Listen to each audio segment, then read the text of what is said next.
Crystal didn't give me those words. This is my interpretation of. That's great. Well, Melissa, you've already seen one of my presentations, so it's perfect that you did that. Yeah. So Crystal has this nice little explanation of herself, and I'm trying to get out of my full screen so I can read it, which I love, and it was used at, I just lost my screen. I lost it. Where is it? Where did it go? Here it is. Okay. Crystal Dreisbach. She is a solutionary. She's a solutionary. She's a person who does solutions, whose life goal is to disrupt the status quo of a take and trash economy. And I would just add to that, through the grassroots and policy implementation of a recyclable economy. And in Durham, she really started out with a piece of plywood to get rid of clamshell styrofoam, because she realized, after having a master's in public health, that this was not only poisonous to ourselves when we ate it, when we put our food in it, it was bad for our landfills, and it didn't go away. And it was expensive for businesses. Why did they need it? So she gathered together citizens, brainstormed stuff, and started Don't Waste Durham. And it's grown into Bowl City Boomerang Bag, which makes, which galvanates and gathers citizens to sew the kinds of bags out of t-shirts that otherwise would be in landfills, new t-shirts that have been used for one-time promotional events, plastic waste prevention policy, which I'm sure she's going to tell us about, which is one of the most exciting things. I'm just thrilled by it. And all kinds of reducing waste in Durham, including working with the public schools, and really doing things, introducing ideas to people with love in a way that helps them see what they can do that will save them money and be good for the economy. So with that, let me thank you, Crystal, so much for being here. She's an amazing, just inspiring human being. It's a pleasure always to be in your presence. Thank you very much, Melissa. That was an awesome introduction, and you're clearly one of my bigger fans, so that's nice. No, I'm just a run-of-the-mill fan. She's got a huge following. Well, would it be okay to share my screen? I did prepare a little presentation just for you all. Let's see, one second. Oopsie.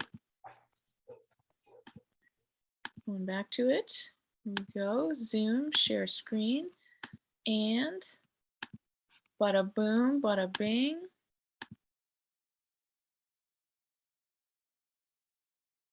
Okay, there we go.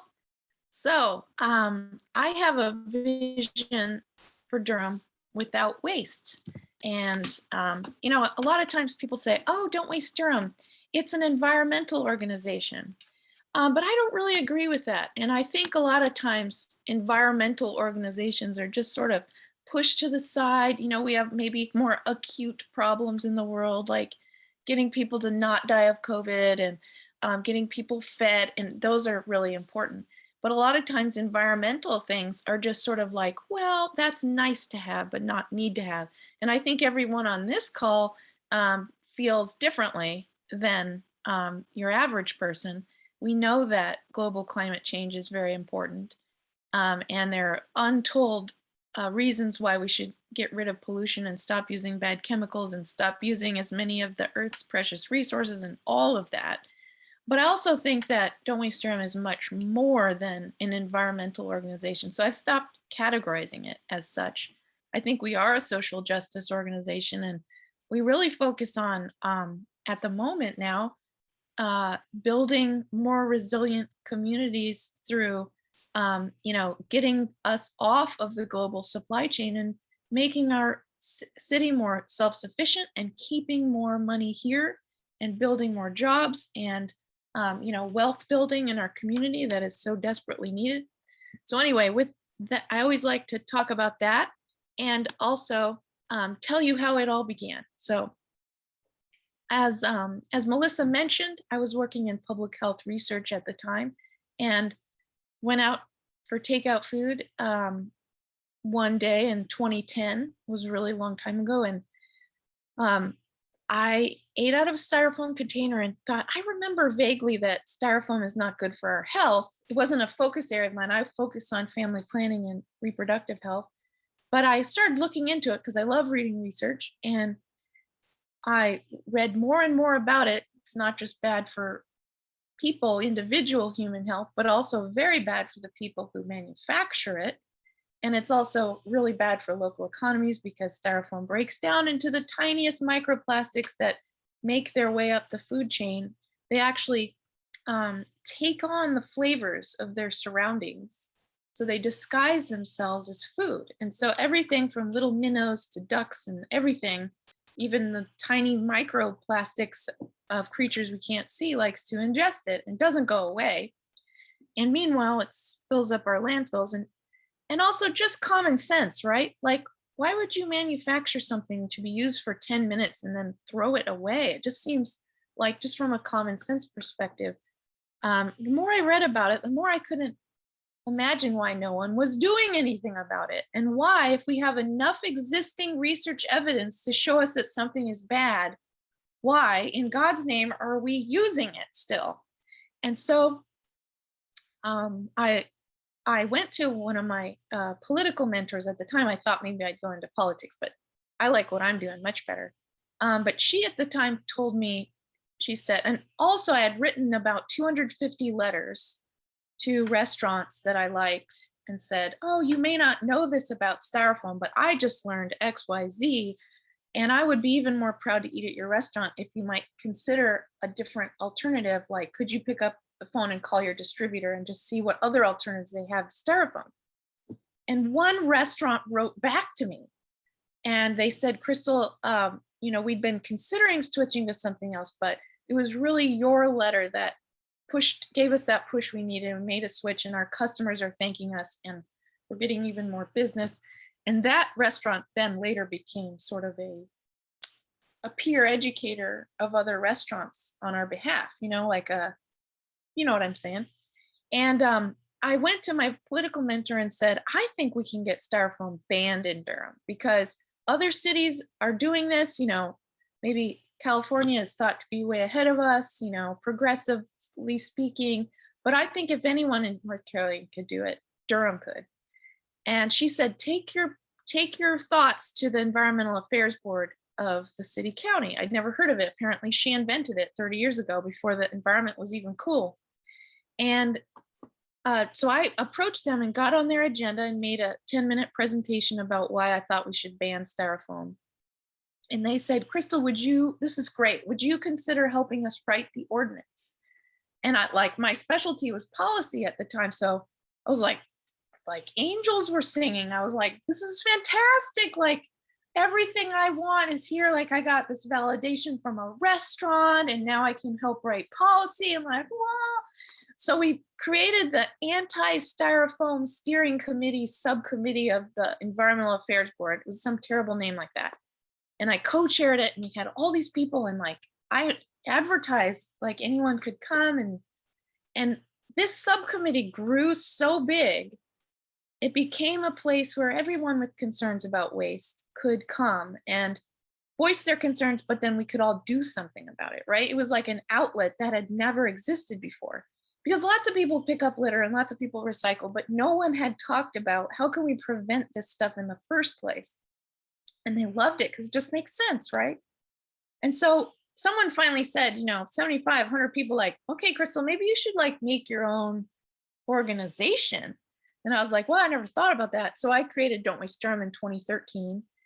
And it was just a community organization at the time. And we didn't incorporate as a legitimate nonprofit till 2017, but we were doing fine until we started needing a place to receive donations and stuff.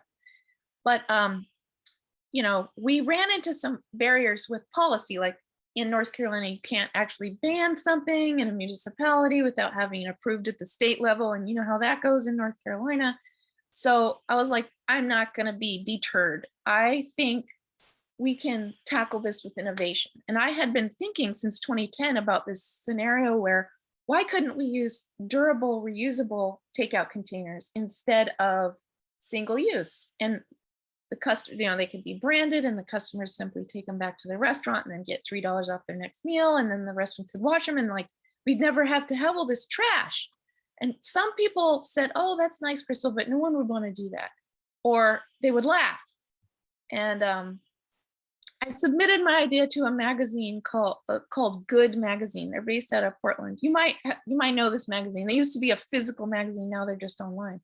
But they had this contest called Extraordinary Solutions to Everyday Problems. And I submitted this idea and I got runner up. So I was like, okay, someone somewhere doesn't think my idea is weird. So I just couldn't stop thinking about it. 2015 came and more and more people liked this idea. They were like, it's time, Crystal, let's make this happen. So we started planning and we did those community input sessions that Melissa was talking about. I was like, I want this program to be built by the community for the community. I don't want to just be like someone who thinks they have a good idea and like inject it and then maybe it's not accepted. I want everyone to have buy-in. I want everyone to feel ownership. And so we basically invited anyone who wanted to come to the Durham Co-op Market and sit down with us. I mean, it was like little old ladies and like chefs and Uber drivers and one important happy accident that was the best mistake I ever made. Wasn't a mistake. It was the best accident that ever occurred to me, was inviting the Durham County Health Department years before we ever made this happen to say like, we're thinking about doing this. Like, what would be the red flags for you? What would be your concerns? And they're like, oh, well, that reuse, that sounds really bad. I don't think we should do that. And I was like, no. What I'm talking about is washing, sanitizing, and drying them, and then the restaurants would use them again. And they're like, never thought of that. Well, you would need to consider this, and you need to consider that. And I was like, this is great. So they, in essence, helped us design the program. So it's not like you're going up against the health department regulations. They helped us design it in a way that would meet North Carolina Health Code. Anyway, so here we are, Don't Waste Durham. Our mission is to create solutions that prevent trash. And there are many ways you can do this, right? And one thing that I want to talk about is a couple of the problems. So here's some bad news, and then I'll get to some good news. So a lot of people don't know where Orange County and Durham County trash goes. Carol, you live in Hillsborough, right? Is that right? Or out there in Orange County? Orange County? Okay, I don't hear you, but it sounds like you're saying somewhere. It's okay. North side of Durham. Okay, yeah. So are you in Durham County? Yes. Okay, me too. All right, so a lot of people don't know where Orange County and Durham County trash goes. Well, it's kind of shocking. Does anybody know where it goes? Raise your hand. I mean, Melissa does, because I told her. Okay, so this is shocking. You will not believe this. When I heard this, I was like, we need to devote every minute of our waking life to fix this problem. So Durham County and Orange County trash trucks, the one that comes to your curb, right? They have to put their trash somewhere. So what do? They all line up every single day in a long line with their engines running to tip their loads onto the cement floor of the Durham transfer station. It's on Club Boulevard. It looks like an airplane hangar with 3 walls, and it's super gross. And they all line up and dump it. And then they leave. And this is every day, like a line down around the whole building. And once it's all like in this nasty pile in the warehouse, then a big front loader truck comes and scoops it onto 8 to 12 semi-tractor trailers. So it gets scooped onto bigger trucks, and every single day, 8 to 12 semi-tractor trailers leave Durham transfer station and go all the way to Sampson County landfill, which is 96 miles away. And then 8 to 12 trucks come back empty 96 miles. So it's like a 200-mile round trip. 8 to 12 of these every day and 6 days a week, sometimes on Sundays too, on 6 miles to the gallon. And if you look at the demographics of Sampson County, it's a poorer county. It has populated by low wealth folks, many people of color, and it is definitely affecting their lives. There's well-founded research that shows people who live within the proximity of a landfill have not just health problems, but also economic problems, that it's like there's a causal effect. And one thing I learned about this, which I never knew I'd know so much about garbage, really, but meanwhile, I left my job in public health research because I was like, I have to devote my life to this. This is insane. And this is only one of the problems I'm about to tell you. So trash, right? And what flies back and forth between landfills and trees are birds that want to eat the trash. It makes sense, right? There's gonna be stuff that wants to eat stuff out of our trash. And what do they do when they fly back and forth? They poop. And they poop so much, because they do this every day, that they're rendering the soil unable to grow food. So there's like so many levels of why landfills in poor communities are bad. And that's just where they end up. So there used to be 100 landfills in North Carolina, one for each county. And now they're only about 40, I think, if I remember right. And what does this mean? This means that cities are trucking their trash farther away than before. And that caused a lot of issues. And Durham County and Wake County and all the surrounding areas are growing in population. And therefore, the amount per pounds, each of the people create a certain number of pounds of trash every day, and it's growing and growing. And they have these things that are like, waste reduction goals for the city of Durham and places like that. There are things like that. And it says like, oh, we're going to increase recycling by 40% by 2022, and we're going to reduce the waste by this much. And I'm like, oh, that sounds great. How do you plan to do that? And they're just like they can't even answer me. And I'm like, that doesn't sound like a plan. And Sampson County landfill is gonna reach capacity in about 2029. And it won't be able to, by law, hold anymore. So that's really sad. And I was like, okay, what's the plan after that? And they said they're gonna truck their trash to Virginia, because Virginia has very lax landfill regulations. And they said, you can pretty much dump your trash anywhere. That was the quote that they told me. And I was like, okay, that doesn't sound like a plan either. Okay, so I'm talking a lot about the trash problem, but one other thing is recycling. I want to talk about recycling, because a lot of people who, have been recycling since the 80s when it became a thing, they just think like, I'm an environmentalist because I recycle. And like, don't worry, I'm eco-conscious, I recycle. Well, it is not even a drop in the bucket to helping the real problem. So a lot of people think, oh, cities recycle because it's the right thing to do. No, they are not. They are absolutely obligated to take the crap from your home and do something with it. And so they hire for-profit corporations to do that. 90+% of recycling goes to for-profit corporations, and they are subjected to a volatile materials marketplace.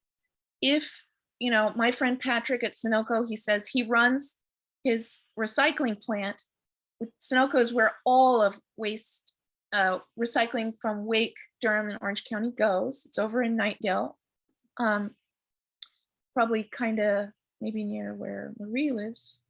Yes, over there. Sunoco's over there. My friend Patrick, he's like, Crystal, I wake up every morning in a sweat. I run to my computer and check the materials marketplace and see what indexes of, what can I get for this pile of aluminum cans, that kind of thing. And that's how he runs his business that day.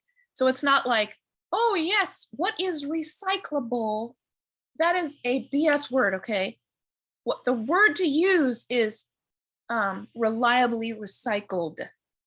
That's the word to use, because recyclable means nothing. Everything is recyclable. And if you put something in your blue bin, you have not just recycled, okay? All you've done is put something in a blue bin. What recycling happens after Sunoco bails it and finds a buyer. You see? And if they can't find a buyer, your stuff's going in the landfill. So I want to say something about glass. We hold a glass jar in our hand, right? And it feels so good. It reminds us of our grandmothers. And we're like, look how transparent it is. Look how amazingly useful it is. And how a glass or a jar or anything made of glass could last 100 years, right? They dig up mason jars from 100 years ago all the time. It's a beautiful material. Well, making things out of virgin glass instead of recycled glass is way cheaper. So why would a company ever use recycled glass? Patrick at Sunoco tells me that glass makes him no money at all. In fact, it costs him money because it's very heavy. They have to truck it to his facility where it's dumped on the floor, it breaks, and he has to pay somebody to haul it away. And I was like, are you kidding me? He's like, no, it costs me money to deal with your people's glass. And so I said, okay, I need to find out what happens to that glass when they haul it away. They said it gets crushed. It's turned into a sort of a gravel, right? And it's used as landfill cover because every layer of trash has to have, by law, sand or crushed glass over it so that the plastic bags don't fly off the top. Seriously, that's their solution. I'm like, that's not a solution. That's stupid. So our idea is that, and I'll get to this, that in the form in which it was used is it retains its value, right? A jar costs the spaghetti company $1, let's say, and then you throw it on the ground and smash it, it's instantly you've lost $1 because it's no longer valuable in that form. Okay, so I've talked a lot about that. I think I probably don't even have enough time. Like, do I have time to keep going? I want to keep going. Remind me how long I can talk for. We've got about 20 more minutes. Okay, good. So we're in good shape. Thank you for all you for listening, by the way. So one thing about compostables, so like, oh, great. Well, thank goodness they came out with these fiber-based or plant-based things we can now eat out of instead of styrofoam and plastic. This is great. Well, I'm really sorry to tell you, compostables are actually horrible, and they're horrible for a number of reasons. Number one, they're insanely expensive compared to the alternatives for businesses. Like, it actually hurts a business badly. We know this because we have many relationships with local food service, and they're all saying the same thing. It's killing us, but it's what our customers think they want. Well, a study was just done this past year by the Center for Environmental Health. They tested every single type of compostable, those kind of brown containers, fiber-based, and also the plastic that looks like plastic, but it's actually made of corn, those kind, or like straws and stuff like that. They tested all of them. Over 90% of them contained a forever chemical called PFAS. If you might be aware of these chemicals, it's the same type of chemical family as Gen X that poisoned the rivers down, where, I don't know where they are, but you know what I'm talking about. So PFAS, that's bad. Okay, we shouldn't eat out of stuff that contains PFAS, but that's not the worst part. The worst part is these compostable containers are going in one of two places. They're going to the landfill, and people are like, oh, it's great, they just break down. No, in a landfill, they do break down. They break down anaerobically, which means without oxygen. If you have a home compost, you got to turn it, right? Why? Because it needs oxygen. If the organic matter in a landfill breaks down in a landfill, it produces giant amounts of methane gas. And that includes compostable containers. So organic matter in the landfill is actually one of the primary drivers of global climate change. So I'm just like, unless you are getting these commercially composted, please do not ever use compostable containers. They are bad. The other thing is, now commercial composters like Brooks Composting, which is our closest big one over in Sanford, they do not want compostable anymore. They say it takes too long to break down. It contains PFAS, which then goes into the soil, which then is used to grow food. So you don't want PFAS-laced soil growing your food. And the outlet for all this compost is people who want to grow food with it. So they're like, no, we will no longer accept these things. So it's most likely going to the landfill, which is bad, or it's going to the commercial composter, it doesn't want it for poison reasons. So I'm sorry to drop that bad news on you, but here's some good news. So as Melissa was talking about, okay, wow. I don't think I invented this, but this is what I really feel strongly, that at the bottom is obviously education awareness building. It's good for consumers and businesses to know what they're doing, to make informed choices. That's good. But if we're really going to have the behavior change at the level that the planet needs, because we're running out of time, we really need a combination of policy change and innovation. I'm going to give an example. So single-use bag fee is part of our plastic pollution prevention or plastic waste prevention policy for Durham, is this very evidence-based, simple fee. It's not a tax, it's a fee, which we have wide authority to do. There's a North Carolina Solid Waste Act that is our best loophole. It allows city solid waste management to charge any fees they want that help reduce waste.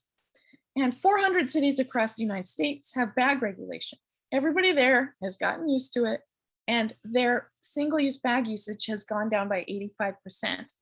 And what it creates is an economic signal in the neurology of humans. They're proving this, that tells people there's a cost to these bags, not cost to their wallet, which is what speaks to them the most, sadly. Most people are extrinsically motivated by, rewards and punishments. It's not a punishment, but it's to create that signal that, oh, this isn't something that just comes for free with my stuff. So we're pushing this through, and we've been working on it for many years with the Duke Environmental Law and Policy Clinic. They are wonderful people. They are our attorneys and science team. And we just last month got an entire meeting of the joint City Council, County Commissioners agenda. We were the whole entire meeting devoted to this. They already all knew about it because they know me. I either get drunk with them or take them out to coffee, or, I've been shouting these things from the rooftop for so long. They're like, Crystal, you've been working on this for years. We're ready to vote. You don't have to do any more research. So it was an overwhelmingly supportive meeting. All we have to do now is get the sign up from the city and county attorneys, and then they're going to vote on it. So it's a huge success for us, because we know that top-down policy definitely affects behavior change because it's a law, right? Well, we want to couple that with innovation. So we invented Bull City Boomerang Bag. We didn't invent boomerang bag. That started in Australia because, they love boomerangs. They throw it out, it comes back. And that kind of makes sense for this type of bag situation. Our idea was make them out of reuse materials. We don't need to import new stuff from other places. We have enough material in our community to make bags for till the end of time. We have existing materials, let's use them. And so we have so many donations of materials, it's bananas. And we have an army of sewers. Anyone from the community can be on these assembly lines. We have sewing sessions every week. And I encourage everyone to take a look and see if any of that fits in their schedule, because it is a very empowering and inspiring. Just spend an hour on the assembly line and you'll get to be led by the legend, Tony Mason, who is hilarious and inspiring woman at her sewing studio.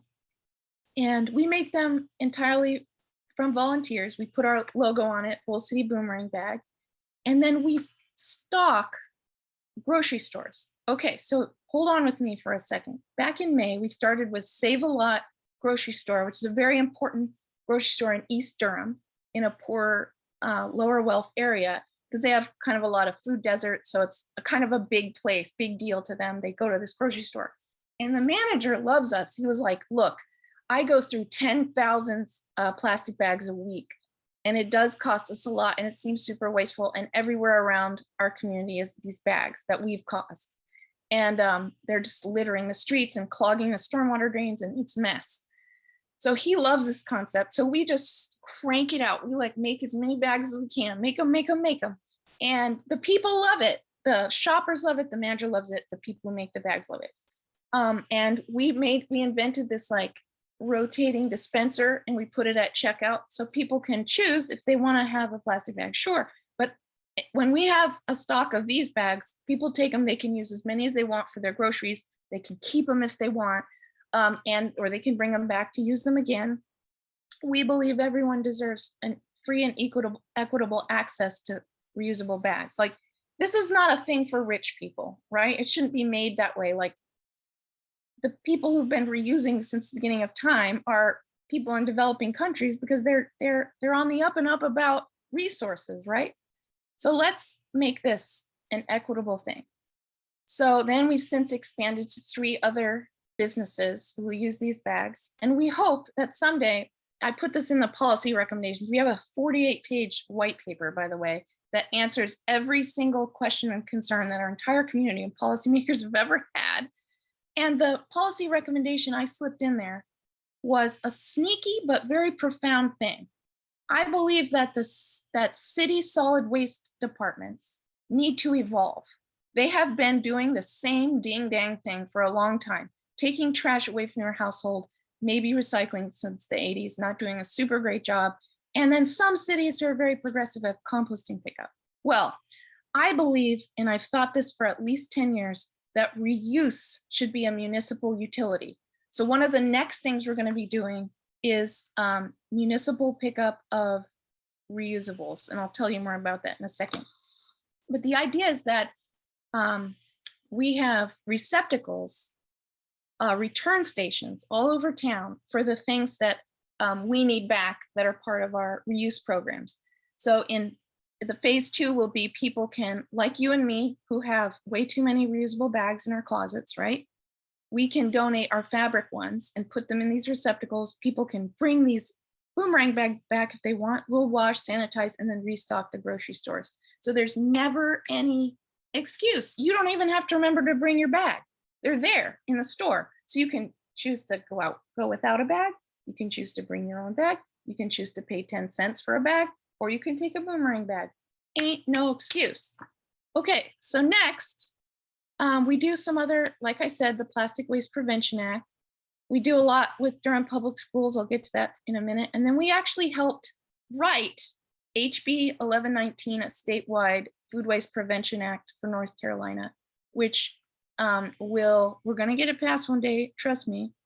It's kind of like what New York State does.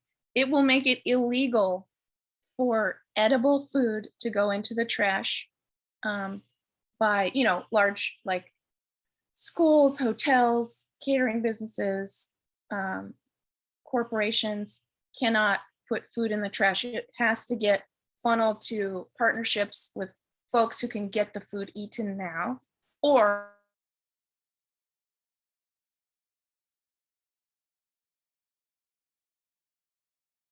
Crystal, we've lost your sound and your video.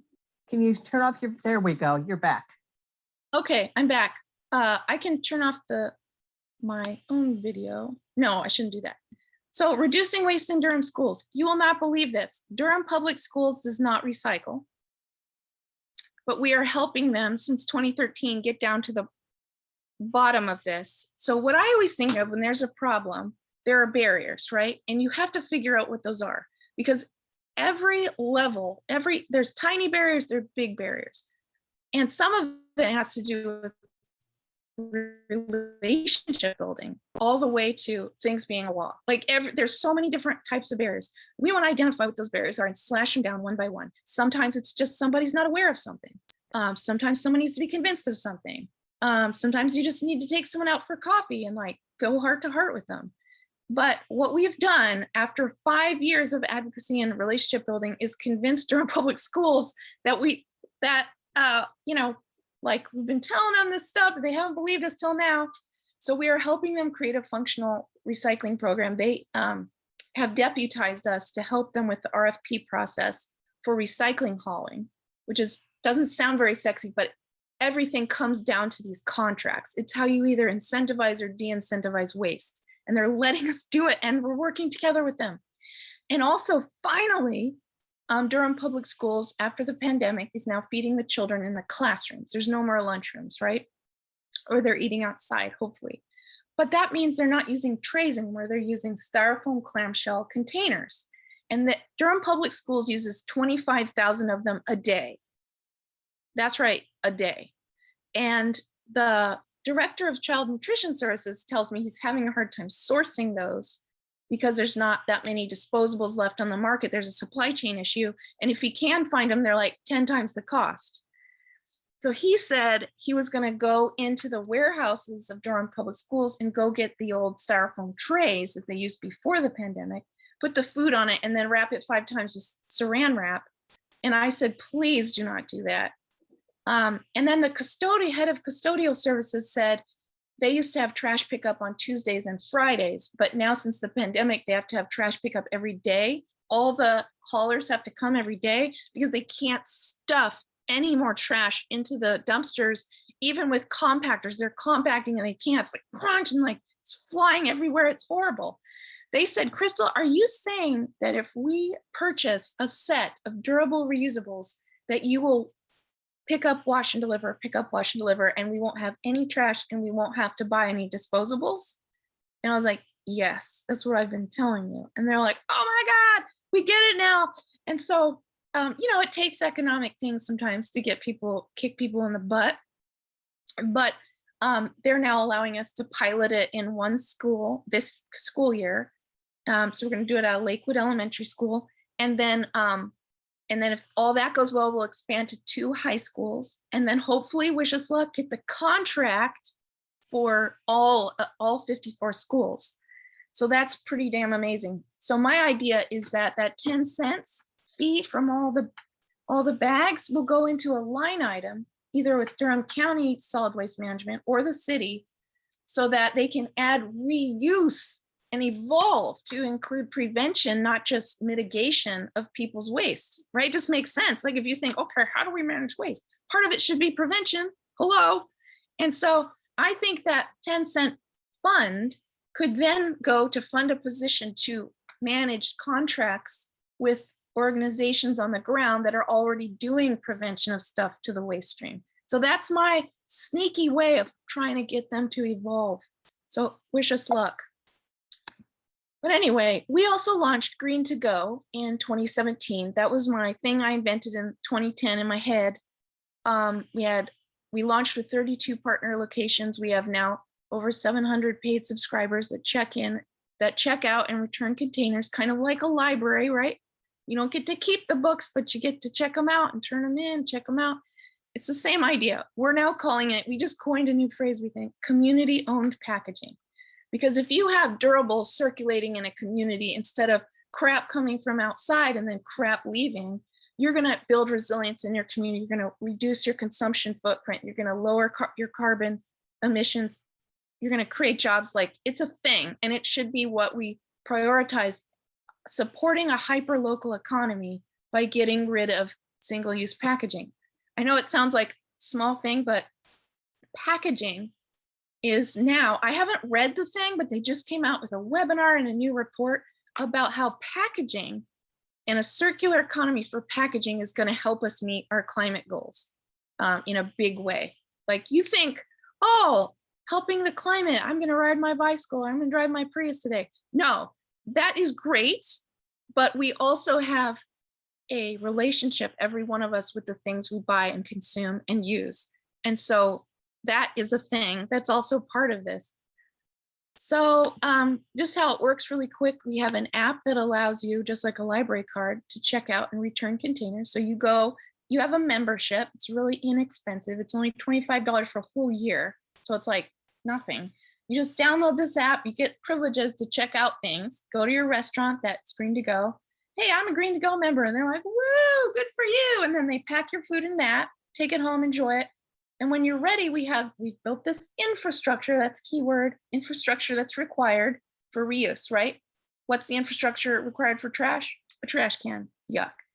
Our infrastructure is a place to return things. So they scan it in and check it in, just like a library book.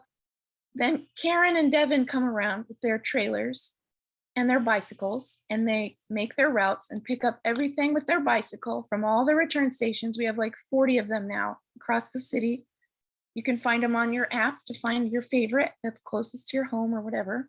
And then we transport it to our central wash facility where we wash, sanitize, and dry, fully permitted and inspected by the health department. They love us. and then we restock the restaurants. So it's like pretty simple.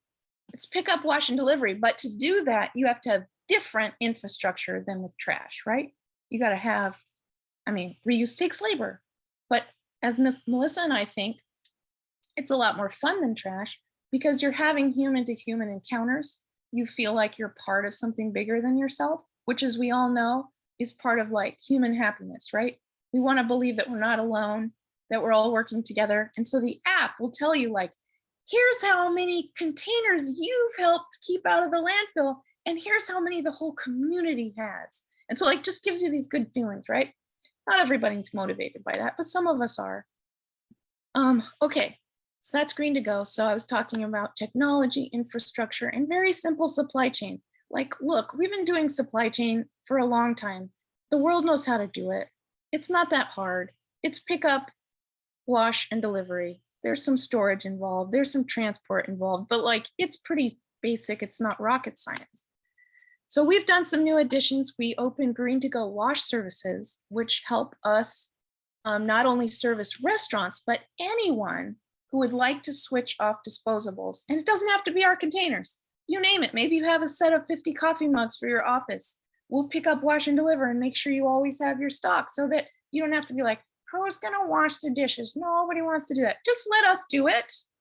Because maybe you use styrofoam cups because you're like, I don't want to wash dishes. Don't let that be an excuse, right? Don't let dishwashing be the excuse that makes you use styrofoam cups.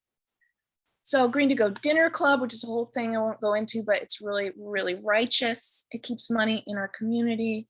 It helps everybody eat waste free. It delivers food to neighborhoods. Green to Go Pizza, we're using reusable pizza boxes now. Pizza boxes are the dumbest thing ever. Cardboard, greasy, am I right? And we also upgraded to a larger space this year. So now we are helping over 250 cities across the world replicate this literally every single day. Countries and cities everywhere contact me and say, can you teach us how to do it? And we're a nonprofit, right? So we're not in this to make $1 bajillion. We just want to make the world better. So I'm like, yes, let us show you our best practices, our lessons learned, share our tools, share our insights, and so that you don't have to start from scratch, because that's really dumb to reinvent the wheel. Just take what we've done and adapt it for yourself. And so now they actually pay us money. I was just doing this for free before, and then it just got overwhelming. But we charge them to talk to me.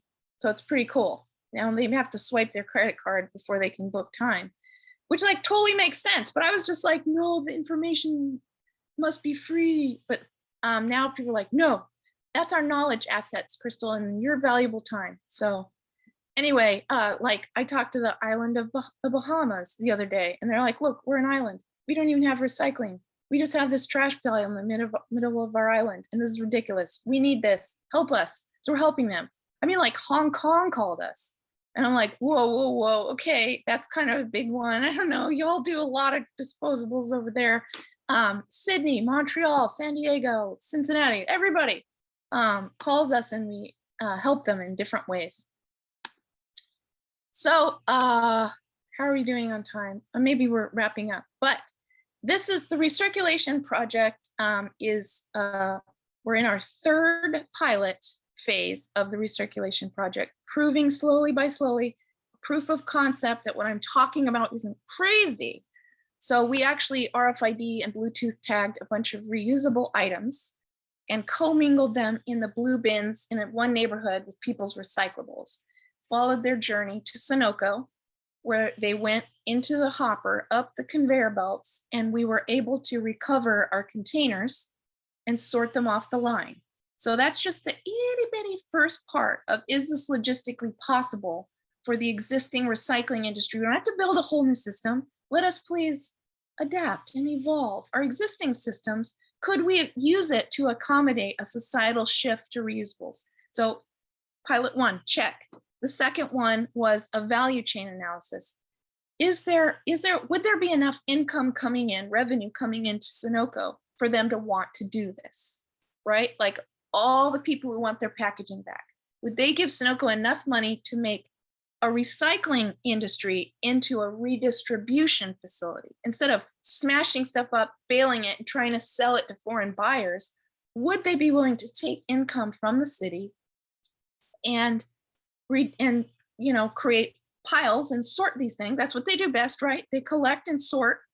Why not turn them into redistributors? So, Green to Go could pull up, thank you very much, take our containers, here you go, here's some money, and Sunoco to be like, wee, because they love stable revenue sources. They don't have any, right? They're subjected every day to the materials marketplace. So anyway, this is a little picture of what we did. There's Maddie, my teammate. We're monitoring. See these 4 guys here? They're the top of the conveyor belt. The conveyor belt snake all over this building. If you ever never seen it before, definitely go on a tour. It's bananas. It doesn't work like you think it works. There's no like happy people there singing and dancing. No, these 4 guys, their whole job is to pull plastic bags off before it goes down the rest of the conveyor, because plastic bags are the #1 tangler.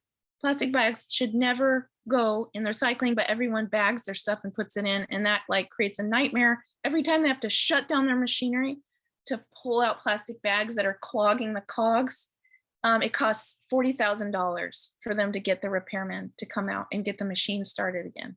So that's stupid. So also hoses and window blinds are the other 2 top tanglers. So please do not put those in the recycling. So we just believe there's a lot of opportunity here. We know from the Ellen MacArthur Foundation, which is the big think tank on the circular economy, that cities are the most effective intervention point for the circular economy. And we have proven there's a value chain for durable materials recovery. That was our 2nd pilot. Our 3rd pilot, which is starting in the spring, if anyone wants to get involved, it's gonna be mind-blowing. We're gonna show how community-owned packaging can actually increase local purchasing. It can save local businesses money, because like this guy who makes juice, his name is Homi Yun. He makes Jabin juice. He invented it. I think he like lives in Apex, but makes his stuff in Hillsborough at the bottling company. His juice is so popular that it's all in all these grocery stores now. He's making so much of it.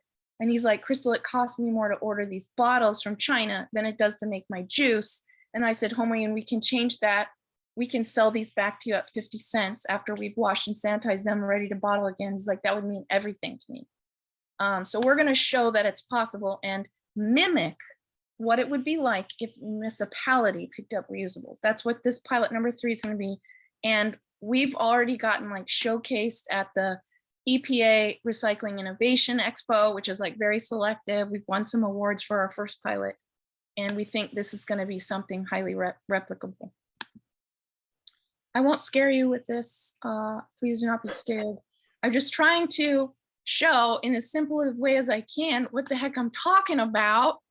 So durable packaging, see that up at the top right. If you put in your porch side box some of these items that we need to get back to the producers, you'll get points, which you can then spend on the local business virtual market on your phone. So like Rod, oh, look at Rod. We log him in for 10 points because he gave us 10 beer bottles or something that Full Steam wants back, let's say, not beer bottles. We know you don't drink that much. That's Maybe okay. like, That's okay. Yeah. maybe love like Full Steam. salsa jars or like a jug of laundry detergent. And then we recover the materials and we take them to an infrastructure, just like any other recycling facility. It could be Sunoco, it could be us. Sort, wash, prepare them for redistribution, get them back to those producers. Okay. And we believe that the next thing, I've been saying this forever, no one believes me till now, every city needs a municipal wash facility. And the only city at the time that was doing it was Singapore. So I looked really hard at those, and imagine we're talking to the Durham Bulls right now to change their entire concessions to reusable. Doesn't it make sense? Like you finish your nachos or whatever, it comes on a plate and then they put it in the thing and we take it away and wash it. That's over 20,000 containers per game. And we've proven that it can pay for itself in less than one baseball season. So we need a big facility. So we have this vision we want to show you before we end, and that is transforming a a neglected Eastern property that into a citywide wash facility that employs a lot of people because it takes a lot of work to do this, and basically lowers carbon emissions, makes people feel a part of something bigger than themselves, and it's just the right thing to do. So wish us luck with that. And if anyone has any ideas or thoughts or connections or anything that could help us move this forward, let me know. So thank you so much for listening, for me talking so long. Thank you so much. That was great, Crystal. Do you Fantastic. want to stop sharing your screen just a moment for me? I will. Thank you. I'm going to see if I can get back up here. That was eye-opening for certain. I knew that recycling was not good, but the whole, what you have learned is astonishing, and the information you're sharing is amazing. I am having trouble finding my stuff here.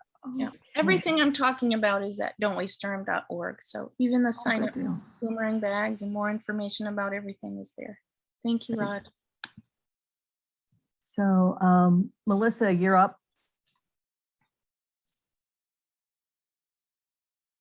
Aww. Muted. You are muted. Yep. Yes, those are the classic words. Crystal, it's my privilege to be able to present on behalf of Mary Cam, who is not able to be here today, our certificate of appreciation, and that appreciation is deeper than the ocean. For your being here and sharing your vision and your work and the opportunities that we have to participate and really start, just make that shift, that evolutionary shift that humans are ready to make. Yep. Yes. Thank you so much. This is huge. I'm gonna put it on my wall. Well, I'll send it to you in the mail. Okay. I'll send it to you through the email, and then you can print it on your finest paper. Yes. Oh, I didn't even tell you guys. I won a big national award at the end of September. The National Reuse Awards, I won Activist of the Year for the whole Wow. thing. Congratulations. Congratulations. And I That's- forgot to mention that. Yeah, That so is that was like like so impressive. The very first, I've been yelling at a brick wall for so long, and it was finally like some recognition, It was awesome. And there were Brilliant. 1,300 nominees. Wow. Wow. Wow. Bravo. Congratulations. Go, Crystal. Fantastic. Thank you. Excellent. So we've got a few announcements here. Let me get my screen back up. Crystal, thank you again. Very motivational and inspiring work that you're doing. Okay, Melissa. So these are the upcoming events today, but we have a couple of new ideas that we will add to this, because I'm going to see if we can also schedule a time for a sewing session. I've done that a couple of times. It's so much fun. I am now I'm an advanced sewer now. When you first come in, if you're not a sewer, you can just do ironing, or you can do cutting, or they're all different jobs to do. So, but the November 14th is tree planting. It is part of a district grant to plant trees at street level. It's in the North Carolina Central University on East Lawson Street. There are different shifts, and you're welcome to come and just look if you want. It is a project that the E-Club of District 7710, together with the Rotaract Club of Durham, is the lead on this. And the Rotaract Club of Duke University is partnering as